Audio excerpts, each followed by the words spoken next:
नमस्कार बच्चों, हमारे आज के कविता का नाम है सूरदास के पद। सूरदास का जन्म 1478 में हुआ था। बच्चों, कुछ लोगों का मानना है कि इनका जन्म मथुरा के रूनकता या रेणुका जगह पर हुआ था, और कुछ लोगों के अनुसार इनका जन्म दिल्ली के पास सिही में माना जाता है। उनके 3 ग्रंथ थे, सूरसागर, साहित्य लहरी और सूर सारावाली, जिसमें सबसे लोकप्रिय सूरसागर ही हुआ। उनकी कविता ब्रजभाषा में लिखी हुई है। यहाँ सूरसागर के भ्रमर गीत से 4 पद लिए गए हैं। मथुरा जाने के बाद स्वयं न लौटकर उद्धव के जरिए गोपियों के पास श्री कृष्ण ने संदेश भेजा था। उद्धव निगुण ब्रह्म एवं योग का उपदेश देकर गोपियों के विरह वेदना को शांत करने का प्रयास किया, लेकिन गोपियां नहीं मानी।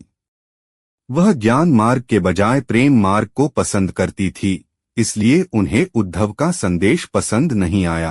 तभी वहां एक भौमरा यानी भ्रमर उड़ता हुआ आ गया। गोपियों ने व्यंग्य के द्वारा उद्धव से अपने मन की बातें कहीं, अर्थात तभी गोपियां ने भ्रमर के बहाने उद्धव पर व्यंग वाण छोड़े। इसलिए उद्धव और गोपियों का संवाद भ्रमर गीत नाम से प्रसिद्ध है। आइए बच्चों, अब हम पहले पद की ओर चलते हैं, जिसका भावार्थ यह है। इस पद में गोपियां श्री कृष्ण के मित्र से कहती है कि तुम बहुत भाग्यशाली हो जो अपने मित्र श्री कृष्ण के पास रहकर भी उनके प्रेम को नहीं जान पाए और ना ही उनसे प्रेम कर पाए, नहीं तो आपको भी उनसे दूर होने की दर्द सहन करना पड़ता। आप बिल्कुल पानी में खिले कमल के पत्ते की तरह है, जो पानी के भीतर रहकर भी अछूते रहता है। जिस तरह तेल की गगरी को अगर पानी में डालकर निकाले फिर भी वह गीला नहीं होता, बिल्कुल आप वैसे ही है, जो श्री कृष्ण के इतने पास होकर भी उनके प्रेम से अनजान है। उनका प्रेम आपको छू नहीं पाया है। प्रेम की नदी में आप अपने पैर भी नहीं डुबोया और ना ही उन पर नजर डाली। लेकिन हम गोपियां तो अबला है, श्री कृष्ण के प्रेम में इस तरह चिपट गए जैसे गुड़ से चिटियां लिपट जाती है और प्राण खो देती है। आइए बच्चों, अब हम दूसरे पद की तरफ बढ़ते हैं, जिसका भावार्थ यह है। जब श्री कृष्ण के मथुरा वापस नहीं आने का संदेश गोपियां सुनती हैं, तो गोपियां उद्धव से अपनी पीड़ा बताते हुए कह रही हैं कि हमारे मन की इच्छाएं हमारे मन में ही रह गईं, क्योंकि हम श्री कृष्ण से यह कह नहीं पाई कि हम उनसे प्रेम करती हैं। कहने का तात्पर्य यह है कि श्री कृष्ण के गोकुल छोड़कर चले जाने के उपरांत उनके मन में स्थित श्री कृष्ण के प्रति प्रेम भावना मन में ही रह गई है। वे उद्धव से शिकायत करती हुई कहती हैं कि हे उद्धव, अब तुम ही बताओ कि हम अपनी यह व्यथा किसे जाकर कहें। उन्हें यह समझ नहीं आ रहा है। वे उद्धव से शिकायत करती हुई कहती हैं कि हे उद्धव, अब तुम ही बताओ कि हम अपनी यह व्यथा किसे जाकर कहें। उन्हें यह समझ नहीं आ रहा है।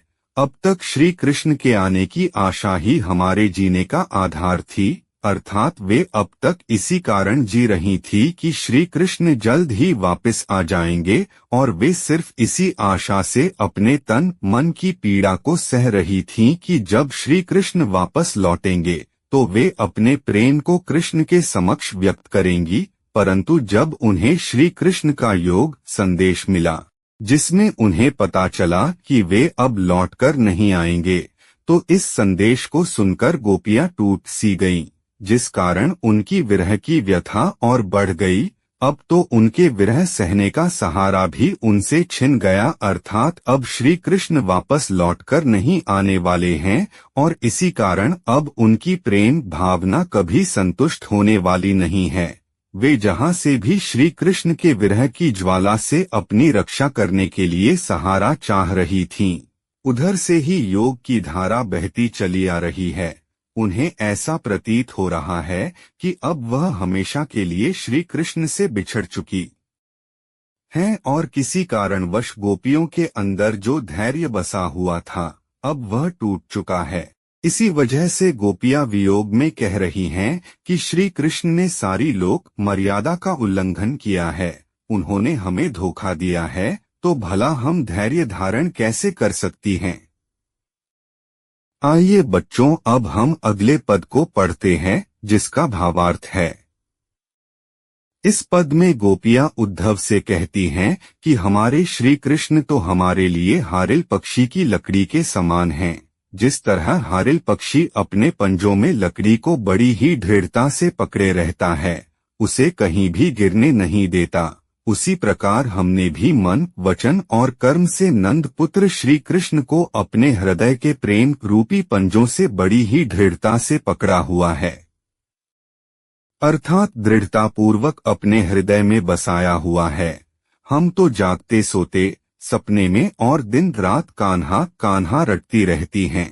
इसी के कारण हमें तो जोग का नाम सुनते ही ऐसा लगता है जैसे मुंह में कड़वी ककड़ी चली गई हो। योग रूपी जिस बीमारी को तुम हमारे लिए लाए हो, उसे हमने न तो पहले कभी देखा है, न उसके बारे में सुना है, और न ही इसका कभी व्यवहार करके देखा है।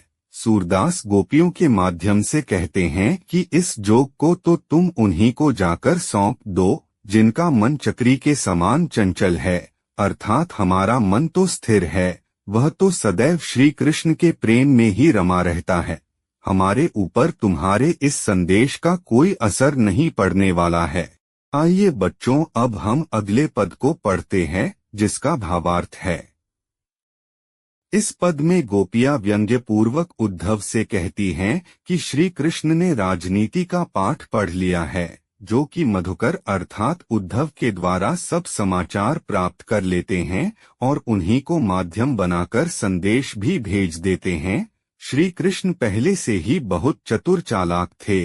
अब मथुरा पहुंचकर शायद उन्होंने राजनीति शास्त्र भी पढ़ लिया है, जिसके कारण वे और अधिक बुद्धिमान हो गए हैं, जो उन्होंने तुम्हारे द्वारा योग का संदेश भेजा है।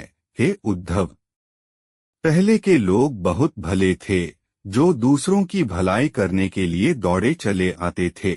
यहाँ गोपियां श्री कृष्ण की ओर संकेत कर रही हैं, क्योंकि उन्हें लगता है कि अब श्री कृष्ण बदल गए हैं। गोपियां कहती हैं कि मथुरा जाते समय हमारा मन श्री कृष्ण अपने साथ ले गए थे, जो अब हमें वापस चाहिए। वे तो दूसरों को अन्याय से बचाते हैं, फिर हमारे लिए योग का संदेश भेजकर हम पर अन्याय क्यों कर रहे हैं? सूरदास के शब्दों में गोपियां कहती हैं कि हे उद्धव, राजधर्म तो यही कहता है कि प्रजा के साथ अन्याय नहीं करना चाहिए अथवा नहीं सताना चाहिए। इसलिए श्री कृष्ण को योग का संदेश वापस लेकर स्वयं दर्शन के लिए आना चाहिए। तो उम्मीद है बच्चों, आपको यह एक्सप्लेनेशन समझ में आ गया होगा। आपसे मिलेंगे नेक्स्ट वीडियो में, तब तक के लिए देखते रहिए हमारा चैनल। Okay, thank you.